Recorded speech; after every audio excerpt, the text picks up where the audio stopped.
For situation 7, ang sabi diyan, a circular hole is to be punched in a plate that has a strength of 40, shear strength of 40 MPa. So, ibig sabihin, we have given a shear strength ng plate ay 40 megapascal.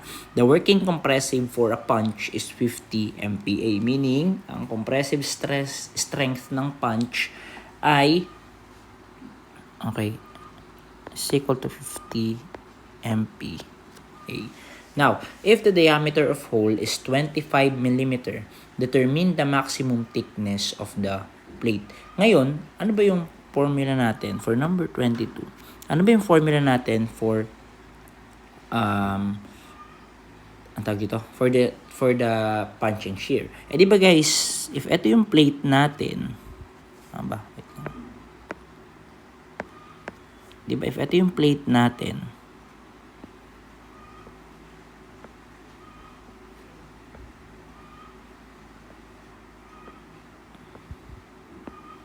diba guys, if ayan yung plate natin at nandito yung pinaka-punch natin, diba ayan? Ayan yung butas. I-isolate natin yan, diba ang magiging itsura niyan is ganito.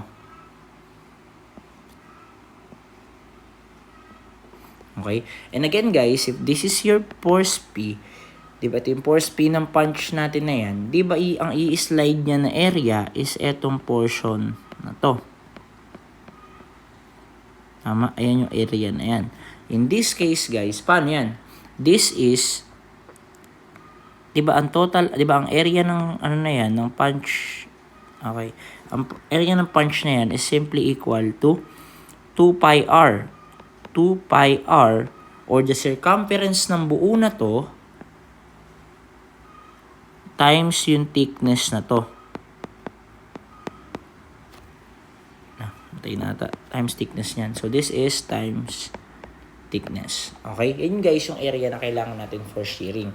So, ibig sabihin pala, if ang given na diameter natin ng hole is 25 mm at ang shear stress natin is 40 MPa, okay, ibig sabihin, we have 40 is equal to P over 2 pi r. Ano yung radius? 2 pi, ano yung radius? Of course, 25 over 2 times the thickness. Sir, ano po yung P?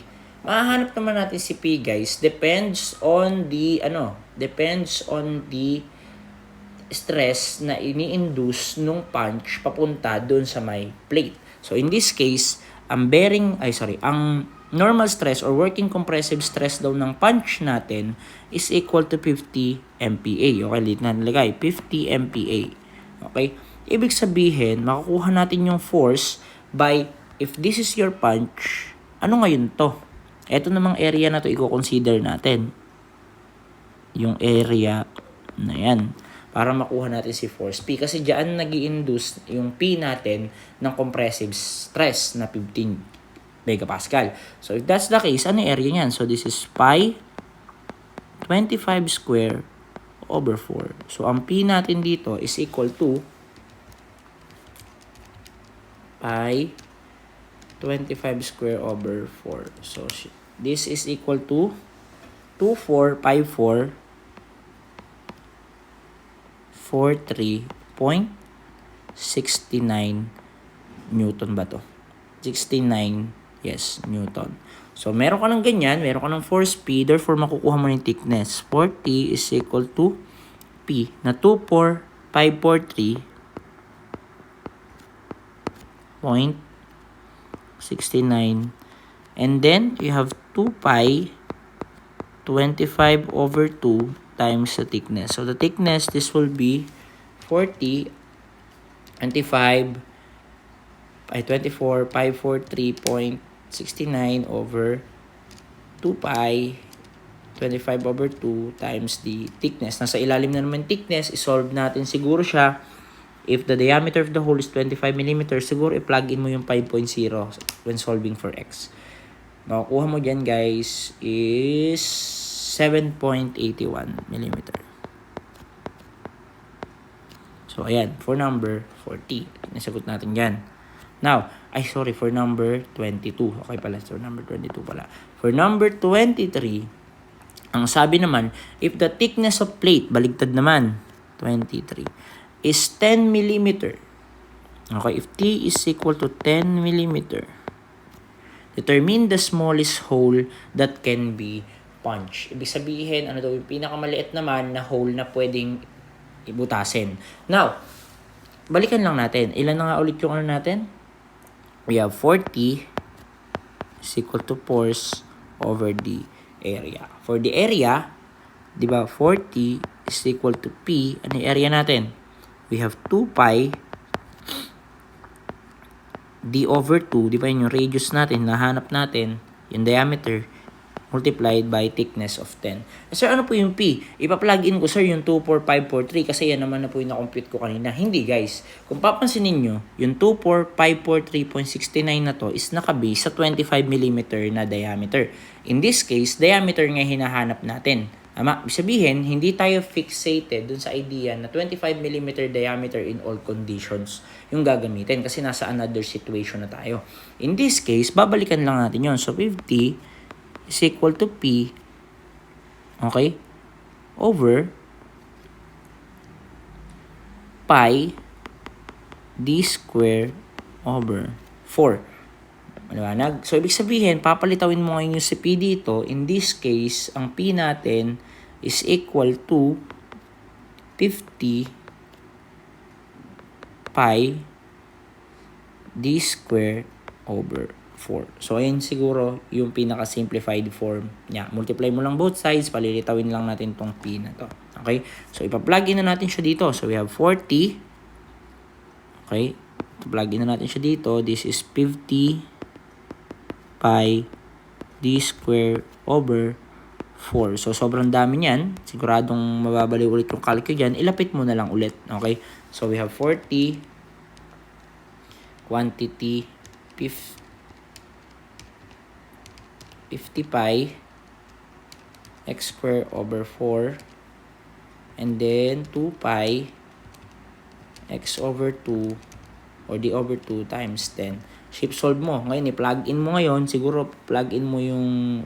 sir, paano po pagkaiba naman? For example, letter D yung pinlog in ko. Basta ilalapit mo siya sa ganyang value. Sige, solve for X. Nakalagay dyan sa calculus mo. Gawin mo 65. Sige.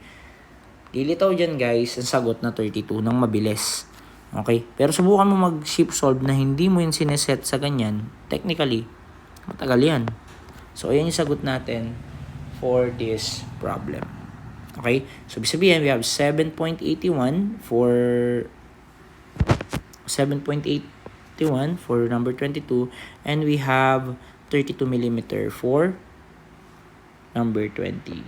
So, that's for punching shear. Okay. For situation 8, ang idea naman ng solve natin dito is the thin-walled vessel. Okay? For situation 8, the cylindrical pressure vessel is fabricated from steel plating that has thickness of 20 mm.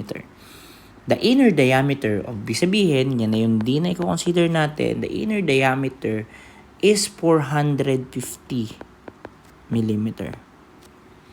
And its length is 2.0 meter. I don't know if magagamit natin siya, pero lagay na rin natin a length is 2.0 meter. Okay?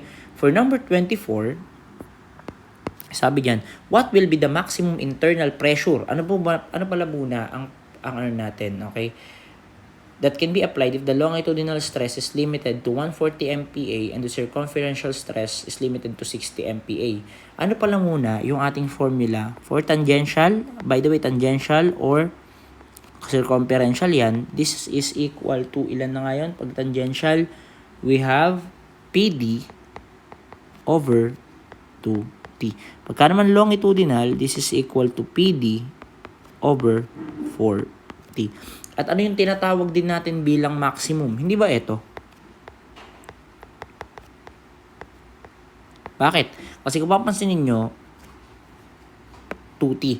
Ibig sabihin, mas maliit yung 2 kaysa sa 4. Kung mas maliit yung 2 kaysa sa 4, ibig sabihin, mas malaki stress na to kumpara dito. So, yung tinatawag na maximum. Bakit natin ginagawa yun? Para hindi na tayo mag-check. Ibig sabihin, pag may hinahanap sa yung mga possible values at pinagde-design ka, it is most Ito kasi yung maximum or critical. Ayun kasi guys, yung stress, I mean, yan kasi mode of failure kung saan critical tayo. Meaning, diyan pinaka masisira yung ating structure. So, dapat i-design mo yung allowable value ng internal pressure P at allowable value ng mga dimensions mo. So, in this case, guys, solve natin, for example. Okay? Paprove lang natin. Although, alam natin na, halimbawa, hinahanap sa atin yung maximum internal pressure, hanapin mo siya agad, guys, sa tangential. Kung wala ka ng time, hanapin mo na siya sa tangential kasi yung tangential na agad, yung, alin? Yung tangential na agad, yung maximum value natin. So, kung titingnan mo, okay, kung titingnan natin, okay, sige, solve na lang muna natin parehas in this case. Okay, what will be the maximum internal pressure that can be applied if the longitudinal stress daw? O sige, solve natin sa longitudinal stress. 140, ano na nga yung ano? P? Tama? Natin hinahanap, ano yung D? We have 450 and then we have 4 times regular thickness na 20. Ilan makukuha natin for P? Makuha natin dito is 140 P 450 over 420. So, lilito dito is 24.88. At kung titingnan nyo, o 24.89. Mali yung unit na to. This is internal pressure. This should be MPa. Sorry. PA. But in this case, guys, mapapansin nyo na nasa choices. Ibig sabihin, tama na ako. Okay, engineer na ako. Maganda na yung future ko. Mali nga. Bakit? I-solve mo muna siya. This is for longitudinal, di ba? Kaya huwag tayong decision, guys. Okay? I mean, kailangan mong i-analyze yan. In order for you na maging isang mabuting engineer, dapat metikuloso ka. Okay? Pag pinili mo 28.89, tingnan mo kung paano sasabog yung tangke mo, di ba? Tingnan mo yung tangential. Sa tangential, we have 60 MPa lang limit natin, tama? So, P, 450 over 2 times 20. In this case, ang lilitaw dito is, I think, 5 point, is X, 450, 2, 20. Ang lilitaw dito ay 5.33. Nasa choices din. So, ano yung safe value ngayon? Guys, yung internal pressure ay force yan. Tandaan nyo, di ba, pagka namimili tayo. Si stress is pinakamalaki pag maximum. Si force naman, o yung mga loadings natin, internal pressure, internal force, basta lahat ng force na kino-consider natin, usually dapat yung pinakamaliit. Yung susunod naman is yung area, dapat yung pinaka-malaki. In this case, guys, mapansin ninyo, since P is the internal pressure, di ba yung ikakarga mo dun sa may tangke? Meaning, ano yung pinaka-safe na value? Piliin mo yung pinaka-maliit. 5.33. Bakit? Kasi, subukan mo, tinan mo sige, check natin. Paano ko ang nag-govern sa'yo is etong 24.89. Subukan natin siyang i-plug in dito sa stress na yan. Okay? So, subukan lang natin Ibig sabihin, 60 is equal to 24.89 450 over over 2 times 20. I-solve mo tong portion na yan. Solve natin yan. So, we have 24.89 times 450 divided by 2 times 20. Ang lilitaw is 280.015. Equal ba sila? Hindi. In fact, 60 is less than 280.25.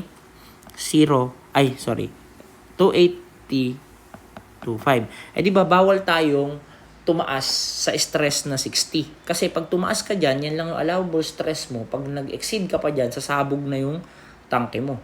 Kaya, hindi yan yung gagamitin natin. Ngayon, subukan natin na i-check naman itong 5.33. Okay? Si 5.33 naman, i-check natin dito, mapunta dito kay 140 sa longitudinal. Okay? So, check. For example, we have 140 is equal to 5.33 internal pressure, 450 over 4 times 20. O, ilan yung solve nyo ulit to? Ilan yun? O, ilan yun? We have 5.33 450 over 420. So, this is equal to 29.981. And again, this is not equal. In fact, 140 is still greater than 29.981. This is the allowable. Allowable. This is actual. At lagi yung tatandaan na kailangan actual is that allowable is always greater than the actual. Sabihin, dapat yung actual na ikakarga mo sa isang structure is mas maliit kumpara sa kakayanan niyang dalin lang. Okay? So, yun guys ang concept ng ating design. So, hindi ko nagagawin sa pangalawa yan. Bakit? Kasi alam ko naman yan na maximum yung ano. Okay, for number 25, ang sabi naman sa atin, what will be the minimum thickness of the cylinder if the longitudinal stress is limited to 140 MPa? Ganun din pala. And then, meron tayo internal pressure na 30 MPa. So, based on longitudinal, sige, check ko na rin pala. 140 is equal to, meron kang 30 na internal pressure. We have 450. We have 40. Okay. We have 140, 30, 450 over 40. Ilan lilitaw dito? This is, ang thickness natin for this one ay 24.11. So, 24.11 millimeter. So, in this case, mali na naman. Ay, lilitaw na naman sa sagot. Tama? Bibilugan mo yan, syempre. At ikaw mahusay nga, diba? Pero wag muna. Check ka muna. So, next is tangent. 60 is equal to 30, 450, 2 times the thickness. Ilan yung thickness natin dito? This is 60, 30, 450 over 2t.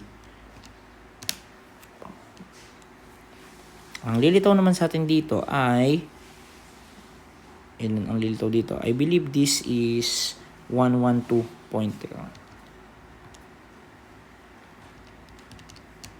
I believe this is 112.5 millimeter.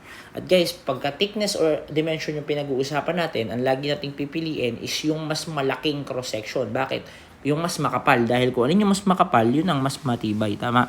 Kahit i-check mo yan. For example, hindi naman natin kanina. Eto, subukan mo i-plug in doon. Mapapansin mo guys na hindi niya may exceed yung 140 MPa. Paano kung baligtad? Si 24 siya i-plug in mo dito, nakikita mo napakalaki ng magiging discrepancy sa sabog yung tangke kasi mas ma-exceed niya yung actual allowable stress mo na 60 MPa for the tangent. So 112 MPa yung sagot natin diyan. Okay, check nyo na lang, kayo na bahala. Okay, so this is 5.53 and this is meron pa pala tayong isa, binilugan ko na. Anyway, sige. For number 26 naman guys, ang sabi, a spherical steel pressure has the inner radius. Tama, ibang situation na pala to. Of the vessel is 24 inches and the wall thickness is constant at 0.25. When the vessel is pressurized at 125 psi, determine the tangential and longitudinal stress in the cylinder. So, ang longitudinal stress kasi dito at saka yung tangential stress natin dito is equal lang as PD over 4T. Tama? Because there is no tangential force. Kasi kahit anong hati mo dito, longitudinal lang lalabas dyan. Tama? So, ibig sabihin, binigyan tayo ng pressure na 125 psi. Guys, yun lang siguro. I mean, tingin ko, ang pinaka magiging problem nyo lang, paano nyo i-identify. Ano si 125 psi? Pressure ba yan? Force ba yan? Ano ba yan? Siguro yung mga units ng mga elements na ginagamit natin, yung mga units ng parameters na ginagamit natin, yun ang pinakauna yung aralin. Okay? And then, we have diameter or the inner radius na 24. Since inner radius yan, pagka ginamit mo yung 24 dyan, sige nga, 24, radius ginamit mo. Kasi sabi mo, madali lang naman. Tama ka naman. 0.25 yung wall thickness. Ang lilitaw dito ay 125, 24, for 0.25. O lilitaw dyan is 3,000. 3,000 PSI. Meron sa choices, pero oh no yan. Bakit? Kasi ito ay radius. Dapat yan, diameter. So, yung correct natin dito is 125. Since radius yan, di ba 24 times 2. Okay? And then 4, 0.25. In this case, ang tamang sagot, dapat 24 times 2 yan. Ang lilitaw is dapat 6,000 PSI. So, ito yung tamang sagot dyan. Ang tawag natin dyan ay oh yes. Okay? So, ibig sabihin, ang sagot natin for number 26 is 6,000 PSI. So, ito yung sagot dyan. Okay? So, yun lang talaga. Kumbaga, kailangan talaga pala, sir, maingat sa paggamit ng mga given. Yes, guys, yun ang pinaka-importanting bagay na kailangan natin i-consider dito. Kasi once nakita nyo, isang pagkakamali mo lang, alam mo yung concept, alam mo yung formula, isang maling input will cost you a single point. Sayang naman, di ba? So yun guys, maging maingat lang sa paggamit. And ayun, let's proceed to the next problem.